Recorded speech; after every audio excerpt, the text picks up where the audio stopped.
By Chris Morris, reality check correspondent, BBC News. With a year to go before the UK leaves the EU, there are plenty of questions about Brexit still unanswered.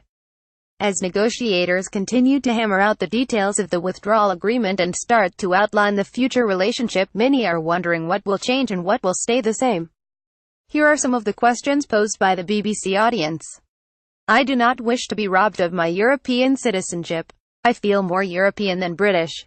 Can I keep my citizenship? Mrs. T. Conlon, Loudon, Norfolk. The short answer is no.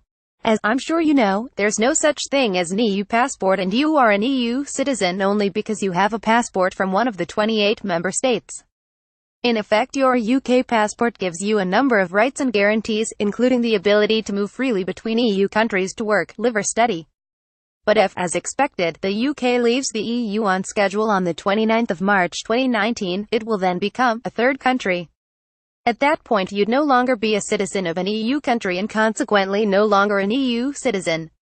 Things won't change much for a while because the UK and the EU have reached agreement in principle that there should be a transition period between the 29th of March 2019 and the 31st of December 2020, during which all EU law will continue to apply in the UK. That would mean that you'd enjoy exactly the same rights and guarantees as before. But a word of warning on the transition, or implementation period as the government prefers to call it, it is part of the overall withdrawal agreement and will come into effect only if the withdrawal agreement is ratified by both the EU and the UK before Brexit Day. The uncertainty around citizens' rights has led to tens of thousands more UK citizens applying for citizenship in other EU countries in the 12 months after the Brexit vote than in the previous year, according to data obtained by the BBC last year. But not everyone has the right, through family links or residency, to do that. Can't we leave any sooner? Martin Buchan via Twitter. In theory we could leave tomorrow if Parliament simply repealed the European Communities Act, the legislation that took us into the EU, or the EEC as it then was, in the first place. But that isn't going to happen. The government doesn't want it, and neither do the vast majority of MPs. Why not? Because that would take us off the cliff edge that you may have heard about. Leaving without any withdrawal agreement in place, and no discussion of the future trade or security relationship, would be the hardest of hard Brexits. Don't forget, we've been in the EU for 45 years, and untangling that relationship is incredibly complicated. That's why many people describe what's going on at the moment as the most complex negotiation in modern history. A cliff-edge Brexit, without any new structures to replace the old EU ones, could in the short term see no flights between the EU and the UK, lorries and people stuck at border crossings, imports and exports of food rotting at the border, and huge delays in the movement of vital supplies such as medicines, not to mention the impact on restaurants, manufacturing, tourism and other sectors. Chaos, in other words. So is no deal really better than a bad deal? There are those who argue that no deal would be the worst deal of all. The rhetoric is all part of the give and take of negotiation, of course, and the government wants to make the process of withdrawal as smooth as possible. That is why it has also agreed in principle to a transition, or implementation, period for 21 months after Brexit to give more time to get all those new structures in place. What will happen to the MEPs from the UK when the UK leaves the EU, and how much UK taxpayers' money will be saved by not having any MEPs? Michael Jones, Swindon. As soon as the UK leaves the EU, the 73 UK MEPs who are elected by UK voters will lose their seats. That means there will no longer be any UK representation in the European Parliament, even during the transition period after Brexit, when the UK will still have to follow all EU rules and regulations. All MEPs are paid out of the EU budget, rather than from their national budgets. So in that sense there'll be no direct saving to the UK taxpayer when the UK MEPs leave, but obviously the UK pays its share of the EU budget.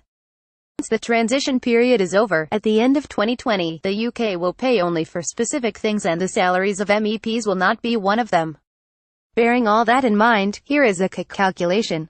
The current gross salary for an MEP is €8,611 per month.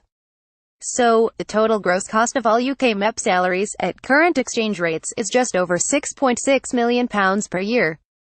But MEPs also get substantial allowance for staff and travel and office costs, so the total saving will be considerably higher. It's also worth pointing out that all MEPs who stand down or lose their seats are entitled to a payment of 1 month's salary for each year they served, to a maximum of 24 months. If an MEP takes a mandate in another parliament or another public office, or if he or she retires, they are not entitled to this payment. Two current UK MEPs have already served for more than 24 years, David Martin, Labour, and James Nicholson, Ulster Unionist Party. Among those who will have served for nearly 20 years by the time the UK is due to leave the EU next year are arch-Brexiteers Nigel Farage, UKIP, and Daniel Hannan, Conservative.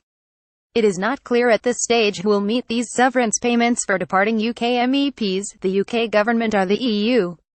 This is yet another detail that has to be decided before the 29th of March 2019.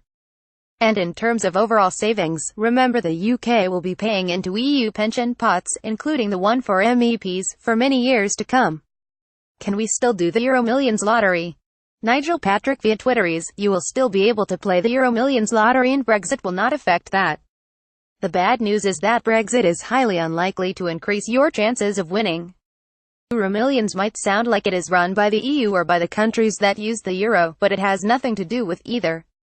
The game is based on an agreement between the official lottery operators of 9 countries, one of which, Switzerland, is not a member of the EU. The 8 EU countries are Austria, Belgium, France, Republic of Ireland, Luxembourg, Portugal, Spain and the UK, for now. Image copyright Getty Images. What will happen to British citizens' right to study in Europe for cheaper fees or free? Elizabeth, those rights will certainly change, but they may not disappear entirely. Currently, any British student can study at a university in any EU member state, provided he or she fulfills the entry requirements of that institution.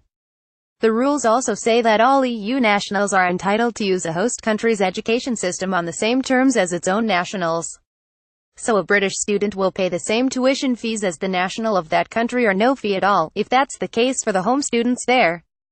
By the way, the fact that students from England, Wales and Northern Ireland have to pay more than students from elsewhere in the EU to study in Scotland is down to devolved UK law. It's nothing to do with the EU, but back to the question itself, the UK and the EU have agreed in principle that any UK citizen who moves to study in another EU country before Brexit due to happen on the 29th of March 2019, as well as during the transition period after Brexit due to run until the end of 2020, will retain the right to study on the same terms as that country's own nationals. Again, that assumes that the withdrawal agreement is implemented and the transition goes ahead.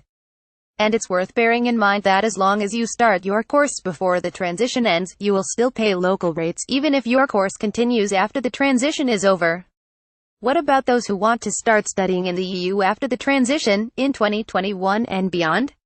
Well, that is likely to depend on the policy that each individual country has on tuition fees for non-EU students. Germany, for example, abolished university fees in 2014, and all students, German, EU or non-EU, can study there for free or for a small fee that mainly covers administration costs. So you are likely to be able to study on exactly the same terms in Germany, unless Germany decides to change its own domestic law.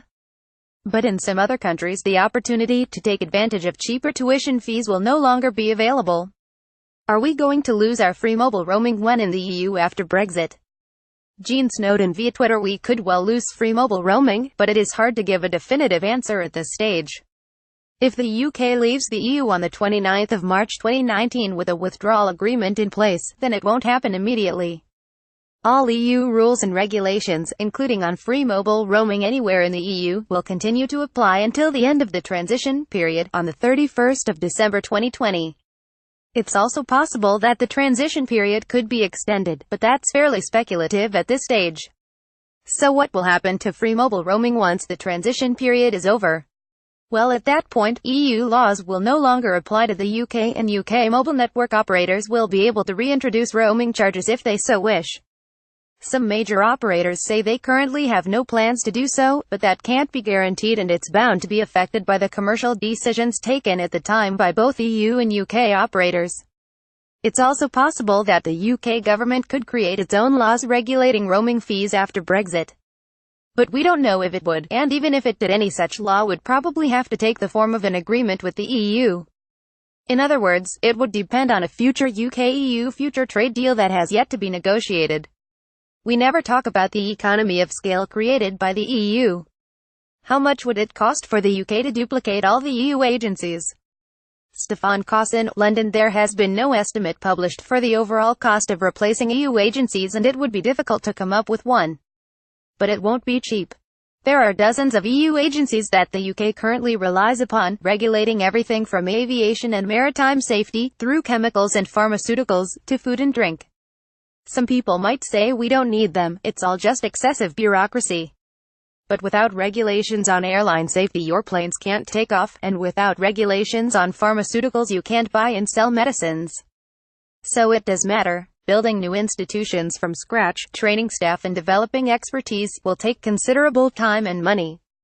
For example, ADS, the lobby group for the aerospace industry, estimates that replacing the work the European Aviation Safety Agency, EASA, does in the UK would cost about £400 million over 10 years.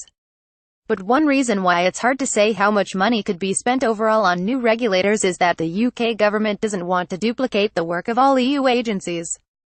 It says it would like to continue to participate in some of them after Brexit, and it is prepared to pay the EU for that. In fact, in her Mansion House speech earlier this month, Prime Minister Theresa May said EASA was one of the agencies the UK wanted to remain part of. Two others she mentioned were the European Medicines Agency and the European Chemicals Agency. Full UK membership is not on the cards, so the UK wants to explore some form of associate membership. The trouble is that for many people in the EU that looks like another form of UK cherry-picking. It also raises questions about the role of the European Court of Justice in overseeing EU agencies. The UK hopes such doubts can be overcome, but it all remains to be negotiated. One of the arguments made by supporters of Brexit is that they want to be free to regulate some things in a different way, to meet the needs of an economy that is changing fast. But it will certainly cost plenty of money to set up a new system. Read more from Reality Check. Send us your questions. Follow us on Twitter.